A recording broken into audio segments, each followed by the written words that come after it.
He looked at you with eyes that were absolutely piercing. Not hostile, just real sincerity that said this man is unusual. He was small, even by Vietnamese standards. Only 4 feet 11 inches tall and barely 100 pounds, he appeared frail. He tried to project this image of himself as a simple, modest, emaciated, kind of wandering scholar. In fact, he was a tough guy. Perhaps no leader in history has resisted the guns of the enemy as stubbornly or as long as this little man. He's a very shrewd politician and a very good actor. He had an unshakable will that helped liberate a country and humble a superpower.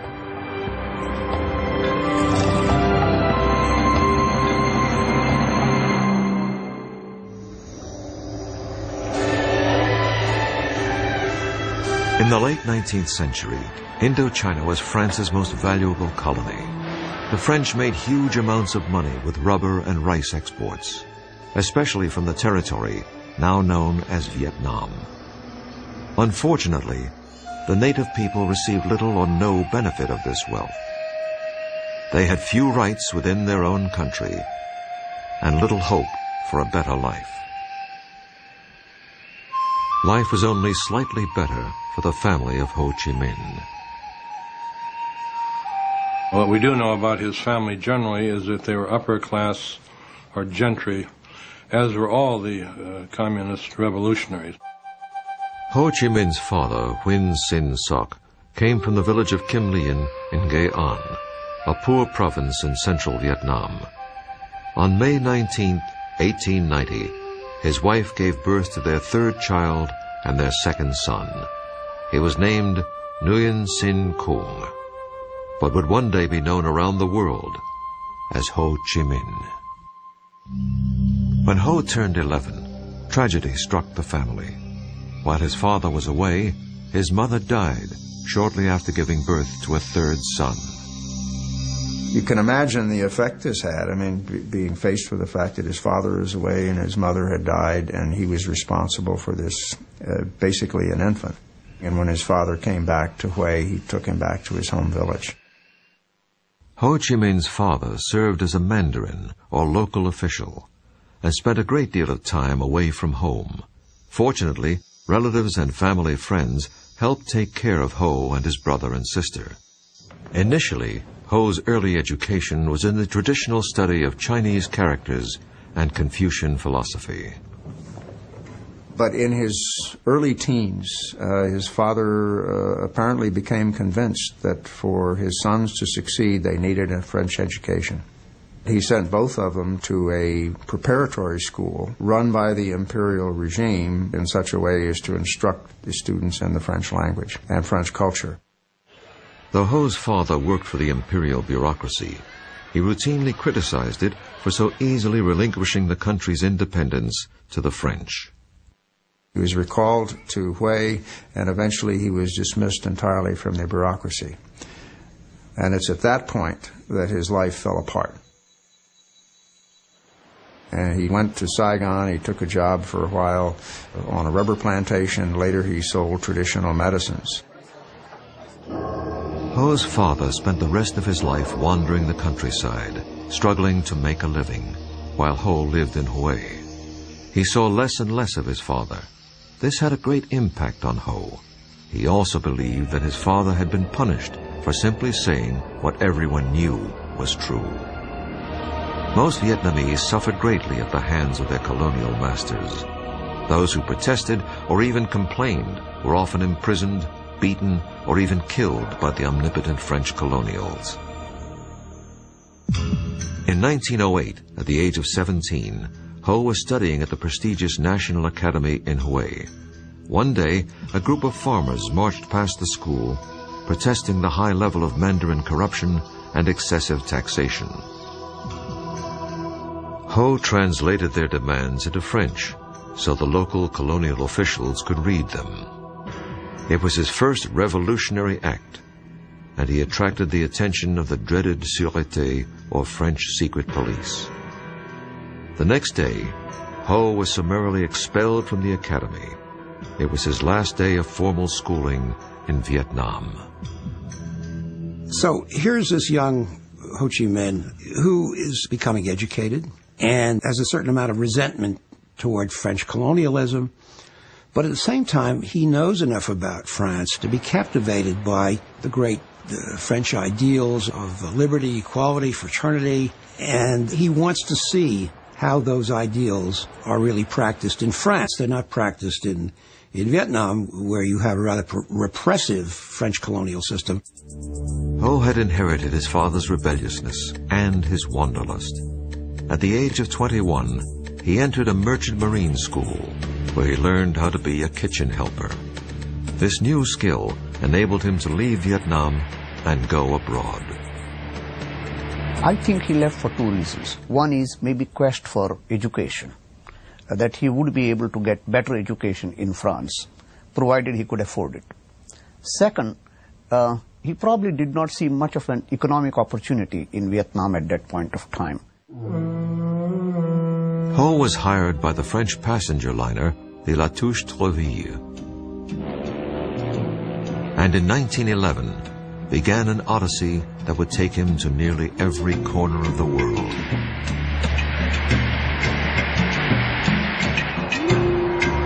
Over the next few years, he saw the terrible impact of colonialism on many other countries. This had a profound influence upon him. Finally, Ho arrived in France. Despite his anti-colonial sentiments, Ho applied for entrance to the French colonial school that trained officials to serve in France's colonies around the world.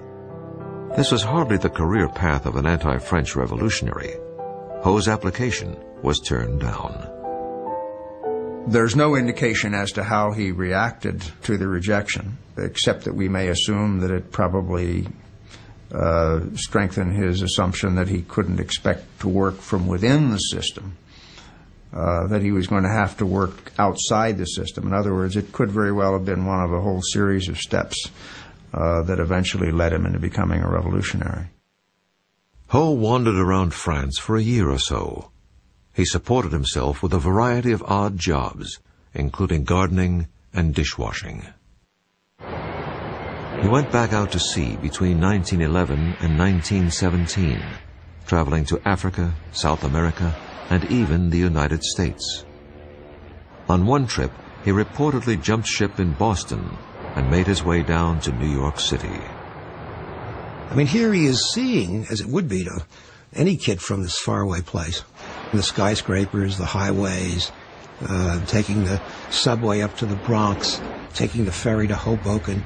He was absolutely dazzled by the Statue of Liberty and everything it represented. While working as a dishwasher in New York's Chinatown, Ho was amazed to learn that immigrants in the U.S. were entitled to legal rights that the Vietnamese weren't allowed to have under the French in their own country. He said, I was with the lowest labor types in New York. There were blacks, there were Chinese, and they weren't quite as well treated as the Anglo-Saxons.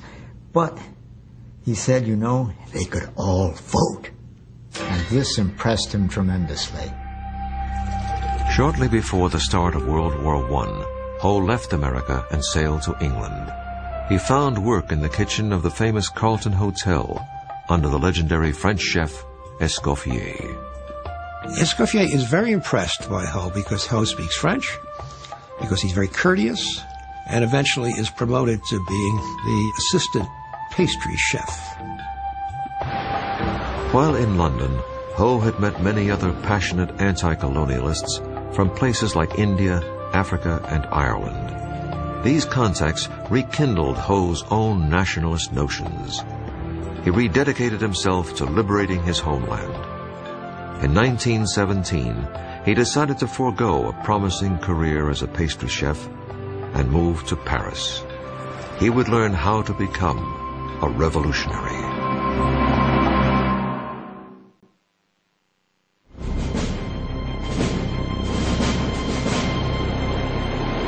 Ho Chi Minh arrived in Paris toward the end of World War I.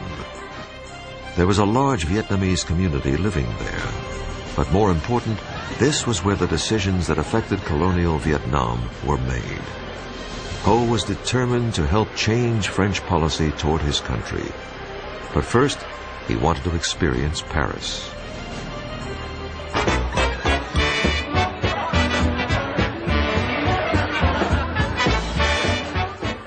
He wandered around the town and would go to art galleries, take in lectures, improving his French.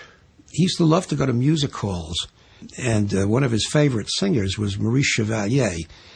And he memorized these songs and went on for the rest of his life, without the straw hat, of course, singing Maurice Chevalier songs. In Paris, Ho supported himself through a variety of odd jobs. He worked as a cook and he retouched photos. He even reported on boxing matches and reviewed films for a French newspaper. Of course, his primary goal was to somehow organize Vietnamese expatriates into a movement that would pressure the French government into improving conditions in his homeland. People who encountered Ho Chi Minh in those days tended to say pretty much the same things. Very intense young man, very anxious to learn, very idealistic, a man very much driven by ideas. But what was remembered about him perhaps more than anything else was his sharp eyes that essentially seemed to penetrate the soul of the person who was talking to him. Ho discovered that there were many Frenchmen who were sympathetic to his cause. These liberals encouraged him to join their socialist group and to write and publish his own ideas. Soon, Ho and other Vietnamese expatriates began publishing an anti-colonial newspaper directed toward the Vietnamese community in France. Their leaflets were even smuggled back to Vietnam. All of his writings really are on that theme, what a rotten deal colonials are getting all over the French Empire, which indeed they were. And Ho's point of thinking is, how do you fix this? Do you fix it with revolution? Do you fix it with violence? How do you do it? Writing under the pseudonym Nguyen Ai Quoc, or Nguyen the Patriot, Ho simply advocated better treatment and equal rights for his people, not revolution.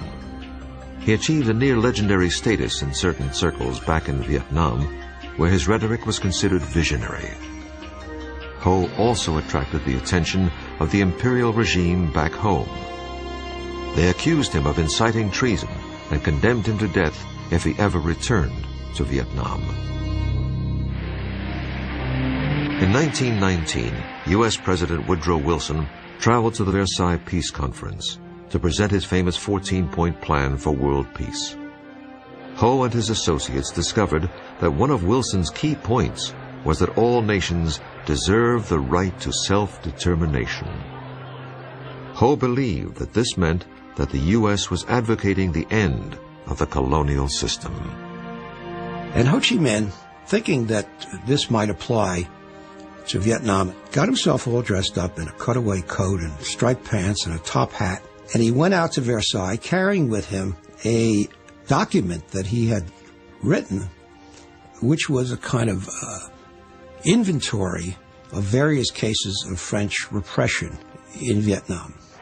And his idea was to give this to Wilson so that the United States would then exert pressure on France. Well, he got very rudely rebuffed when he tried to go in to see Wilson or even deliver this. Ho had believed that President Wilson would be sympathetic to Vietnam's plight. He was greatly disappointed that he was unable to present his case. This forced him to look elsewhere for help. A socialist showed Ho a paper that had been written by Vladimir Lenin. In it, the Soviet leader wrote that one of the keys to the spread of communism was the liberation of all colonies. The Russians wanted to end colonialism not because they loved the people who were under colonial rule, but for their own selfish interests. They wanted to weaken the Western powers. But regardless of what their motivation was, they were the only power at the time to advocate it and to actively want to offer help. And it's at that point, as he basically points out, that he determined to become a follower of Lenin, not because he had any understanding of Marxist ideology, but because he loved the strategy that Lenin had set forth as a means of liberating the colonial peoples. In 1920, Ho became one of the founding members of the French Communist Party. He was 30 years old. He had become a great propagandist while living in Paris, but he wanted to learn how to turn rhetoric into revolutionary action. He believed there was really only one place to learn this craft: Moscow. In 1923, Ho received an invitation to join the Comintern, the organization set up by the Soviets to export Marxism and Leninism around the world. He jumped at the opportunity. He disappeared from Paris, leaving his friends wondering what had happened to him. I think what drew Ho to Moscow, first and foremost, was nationalism, the desire to find help to liberate his country and his people. Ho became an important member of the Comintern. He now took his orders from Moscow. I always felt that Ho Chi Minh had very little time for Marxism as a philosophy, as a way of interpreting history. He had great admiration for Leninism and the techniques and the methods to be used. The rest of the world may have abhorred Lenin's tactics, but Ho was devoted to them. He believed that he had found the blueprint for liberating his homeland.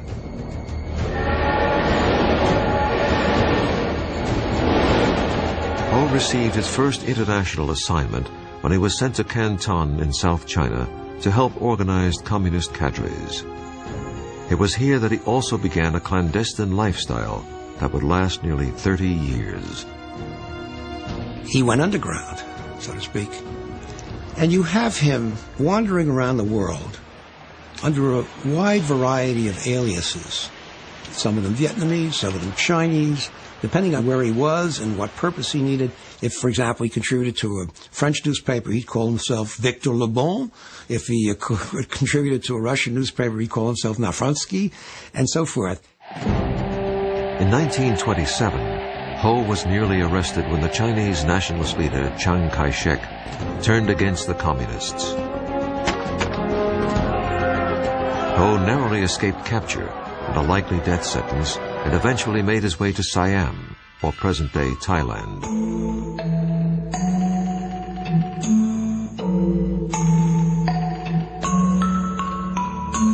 He avoided detection by agents of the Sûreté, or French secret police, via a clever ruse. He learned some Thai, shaved his head, donned a saffron robe, and traveled as a Buddhist monk. There was a large Vietnamese community living in northeast Thailand, so Ho preached his cause as he wandered from village to village in disguise. I don't know of any other leader of his stature having done this kind of masquerading under different guises, or having had to change his name so many times, which makes me wonder whether this was just a necessity, or was it the sense of the drama in the man that prompted him to do this. For most of the 1930s, Ho's whereabouts were not known. He had even been reported dead. Ho just disappeared. He was either in the cave of Yan'an with Mao, he was in a Stalin jail. There's no world figure that you can say that we don't know where he was for almost a decade. And again, this was not accidental. I mean, he didn't want to be found. Ho emerged again on the world stage shortly before the outbreak of World War II. He'd always believed that there would one day be a time when the conditions would be just right to begin the liberation of his homeland.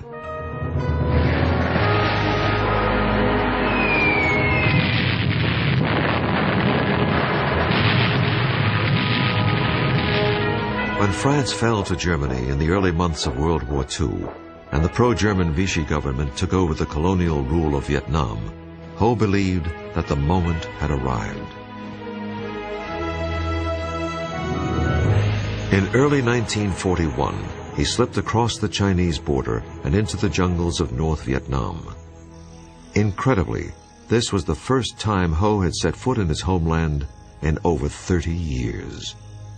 He was armed only with his ideas, but he was determined to lead a revolution, to liberate his country, or to die trying.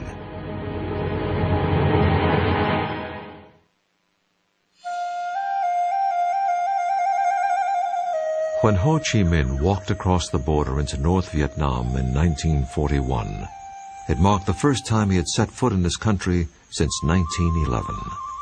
He had no weapons, almost no money, and very little support. But he was determined to organize a guerrilla movement that would drive the foreigners from his country. He calls the movement the Viet Minh, which is an acronym for Independence League. And he takes for the first time this name Ho Chi Minh, which means roughly bringer of light. So Ho Chi Minh begins to exist under that name, the famous name, now 1941. Well, there seems to be something of a myth that Ho Chi Minh, when he came back to Vietnam after 30 years of absence, was looked upon by, quote, everybody as the leader of Vietnam. I doubt that that's the case, because there was not the kind of media ability to influence the thought of people in the countryside. At that time, 90, maybe 95% of the people in Vietnam lived in small villages and cultivated rice. There were educated Vietnamese in big cities like Hanoi and Saigon who greatly admired Ho's writings under his pen name Nguyen the Patriot. But they were in the minority. The vast majority of the people in the country were not familiar with Ho or his work. In fact, most of them could not read. So his main aim was how to communicate and become close to the peasants. So he managed to adopt this very popular style, talking very simply to the peasants and being like an uncle, a member of the family. Ho brought the role that his father had played as the avuncular village mandarin or local public official to a national level. Though some critics believe that this persona was nothing short of a calculated act, it was effective and the movement gained momentum. I think Ho Chi Minh's goal determined his behavior. In order to reach the masses, he had to be looking and acting and living like a peasant, to be in communion with the needs of the peasants. Ho and his followers also promoted the notion that he was a lifelong celibate who didn't have time for romance or a family because he was so devoted to his cause. This was a myth. It's fairly clear now that he had several relationships. Whether they were formal marriages or not is difficult to substantiate because there are no certificates that we can point to. It's quite well established that he had either a Chinese wife or a Chinese concubine when he was in Hong Kong. No one knows at this point what happened to that woman. If Ho was married when he returned to Vietnam, it was to his cause.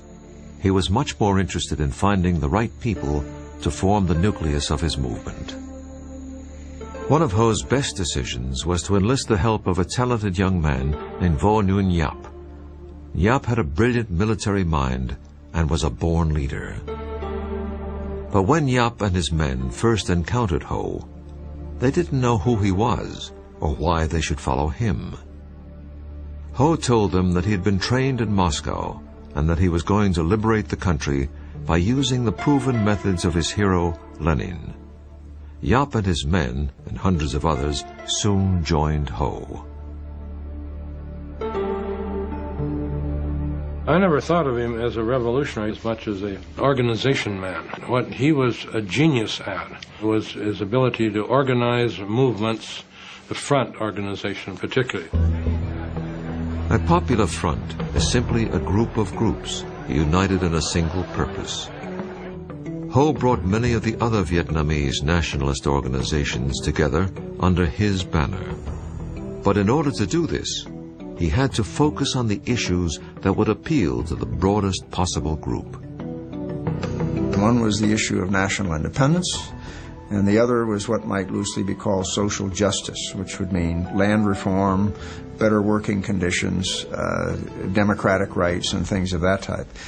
You note here not a single word about communism, about collectives, about nationalization of industry, but very simple humanistic ideas that the vast majority of the Vietnamese people could accept.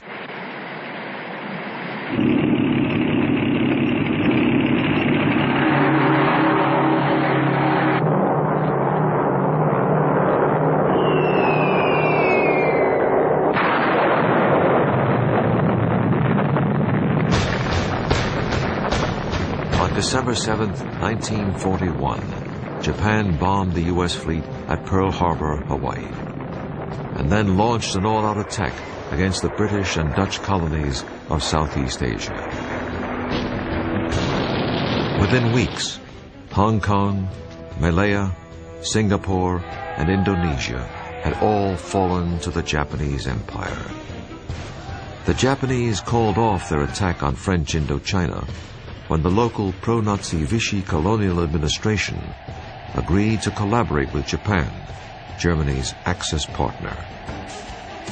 Ho could very well have said, okay, I will side with the Japanese because they're like Asians. But he came to the conclusion, very wisely, the Japanese are no better than the French. They're both aliens. Neither one of them is going to do us any good. Ho Chi Minh traveled to South China. Since the Chinese were also fighting Japan, he believed that he could get some military aid from the nationalist Chinese. To his surprise, he was arrested by the local authorities because he was a communist. Ho was thrown into prison. He kept a journal, writing mostly in the Chinese of his youth, in hopes of converting his captors to his point of view. In one poem he wrote, "My heart travels 1,000 miles toward my native land. Innocent, I have now endured a whole year in prison. Using my tears for ink, I turn my thoughts into verse." Ho's health deteriorated as the months passed. He had to find a way out of prison, or he would never live long enough to liberate Vietnam.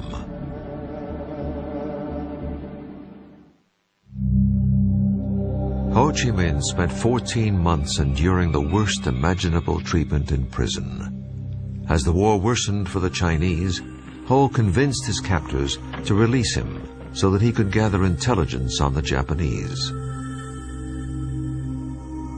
He was released in 1943 and walked all the way back to his old base in North Vietnam. His compatriots were stunned. They thought he had died. Once again, he became the leader. He was 53 years old.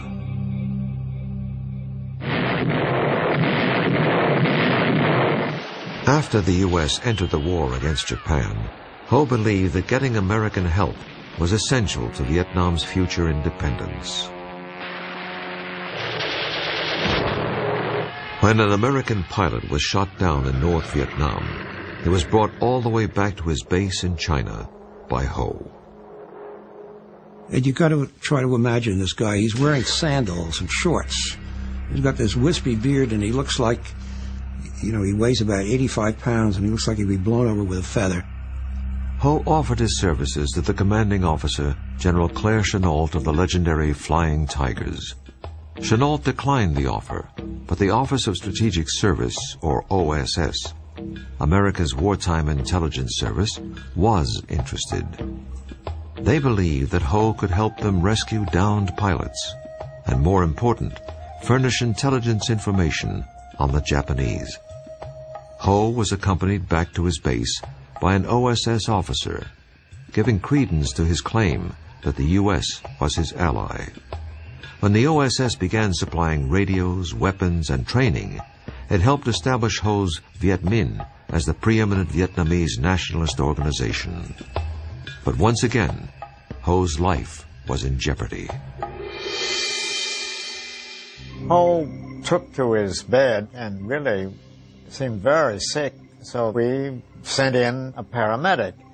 And indeed, His report, as best I can remember, was saying this cadaverous old bag of bones is why he's living, I don't know. But he opened his kit and fed him every antibiotic he had, and Ho recovered. Ho greatly appreciated the Americans, and he impressed all of them. He not only spoke and wrote in English, but he seemed to understand their culture, too. He had also acquired a very American habit. He liked to smoke American cigarettes, Philip Morris in particular. But he always carried in his front pocket packets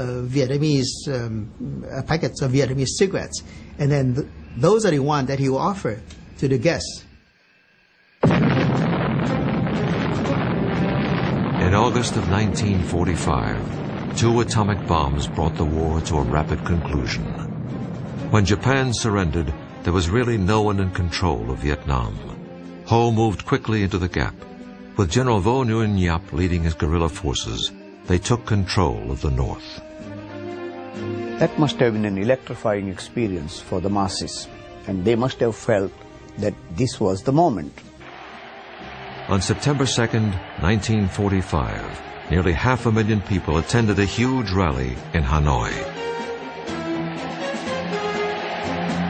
Ho gave an independence speech that began with the words, "We hold these truths to be self-evident, that all men are created equal, that they are endowed by their Creator with certain inalienable rights, and that among these are life, liberty, and the pursuit of happiness."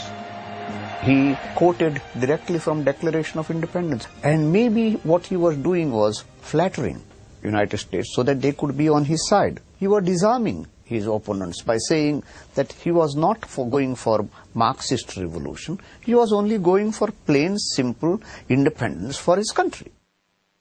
He'd admit to being a communist. He said, my purpose is to free up Indochina. I'm not doing anything different than you did in 1776.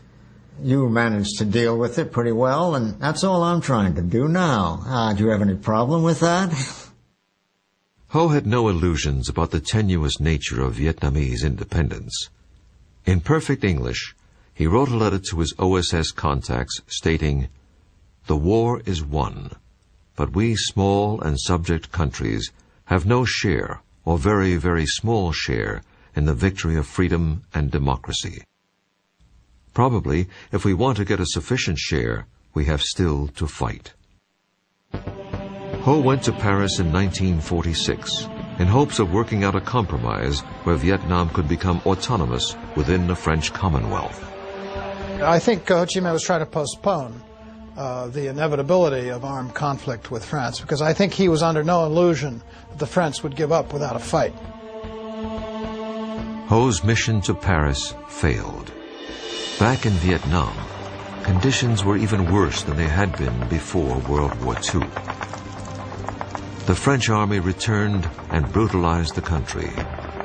As many as 2 million Vietnamese starved to death during a famine, while rice was exported to France. Ho appealed to the U.S. for mediation, but never even received a reply. The emerging Cold War between the Soviet Union and America made France's participation in the defense of Western Europe critical to the U.S. The French agreed to cooperate with the Americans, but the U.S. had to keep out of France's colonial affairs. Ho Chi Minh was meeting with a rather sympathetic French official. He said to him something that is very, very important, that the French didn't understand at the time, and which also becomes important later for the United States. He says, if we go to war, we're going to lose 10 men for every one that you lose. But in the end, we'll win and you'll lose. By the end of 1946, Ho, General Giap, and the Viet Minh were back in the jungle fighting a guerrilla war against the French.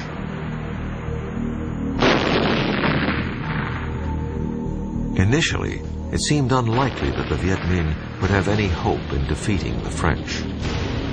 But by 1954, the French were desperate to end the bloody guerrilla war that seemed to have no end in sight. The French decided to spring a trap for the Viet Minh at a place called Dien Bien Phu. They believed that the ensuing battle would end the Indochina War. It did end the war, but in a way they could never have imagined.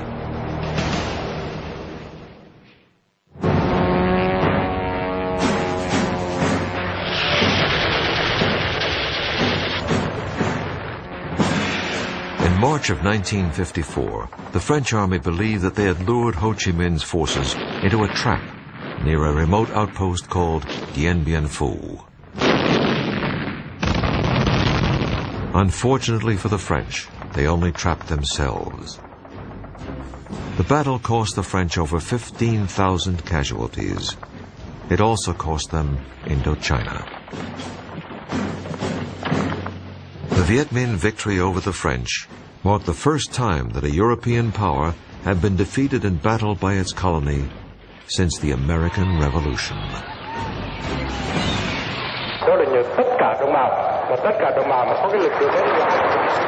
Ho's leadership and tenacity contributed greatly to the victory, as did the aid of a powerful new ally, the Red Chinese. Ho tried to play down the Chinese communist support. He feared that this alliance would drag Vietnam into the Cold War. And this would mean, therefore, that Vietnamese independence would not be a local question between Viet Minh and the French, but would be now an international question between the two superpowers. Despite the victory at Dien Bien Phu, Vietnam's fate would ultimately be decided at a peace conference in Geneva. Both the Soviet Union and Red China urged Ho to accept the terms of the Geneva Peace Agreement, which divided the country in half at the 17th parallel. It took all of Ho's political skill to get his colleagues to accept the compromise. After 1954, Ho and the Communists concentrated on building a socialist state in the North. They implemented a land reform program modeled after the one created by Mao in China. And it was a very brutal program. Lots of landowners were executed.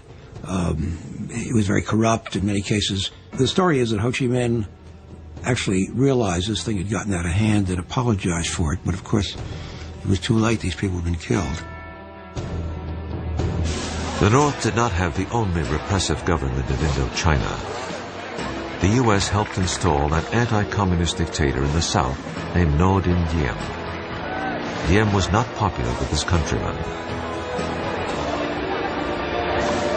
In the Geneva Peace Treaty, Ho had been promised an end to foreign intervention and nationwide elections, which he most certainly would have won.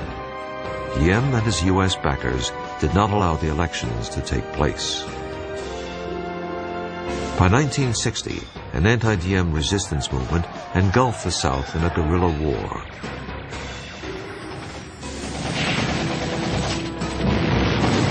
The more the North supported the guerrillas, or Viet Cong, the more the U.S. intervened to counter the spread of communism. Just as Ho had feared, Vietnam had become the key battlefield of the Cold War.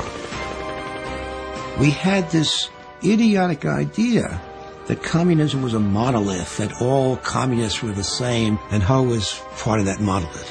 But there's a lot of evidence that he wasn't. If only we had come to the point where we'd say, okay, he's a communist, but he's our communist, you know? By 1966, the Vietnam War was in full swing. By now, Ho was 76 years old and probably not involved in the day-to-day conduct of the war. But he was still the prime source of inspiration to the Vietnamese people to fight on, no matter the cost. Ho Chi Minh died on September 2nd, 1969, at the age of 79. Though it would be almost 6 more years before the final Vietnamese victory, most of Ho's countrymen believed that he was the one most responsible for the liberation and unification of Vietnam. Today, Ho Chi Minh's legacy is as controversial and complex as the man himself. There is, on the one hand, the image of Ho Chi Minh as the patriot, the leader of his country's struggle for national liberation, the man of simple tastes, a man who is almost more a Confucian than he is a Marxist or a Leninist. The other image of Ho Chi Minh is as an international communist agent, the head of a repressive regime which carried out policies deeply repugnant to many Vietnamese. I think you got to deal with the dual character of this man.